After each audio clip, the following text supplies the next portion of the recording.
Good day everyone, ang biker vlogger ng Kabuyaw. Nandito ngayon sa tapat ng St. Polycarp Pares ito sa Cabuyao City, Laguna.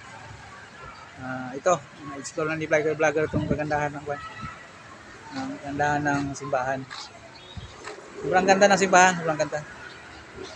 Ano pa siya? Ongoing pa yung renovation tong simbahan. Yan pa yung mga construction na gumagawa. Pinapaganda nila yung paligid ng simbahan. The best itong simbahan ng St. Polycarp. Kilala itong simbahan na to.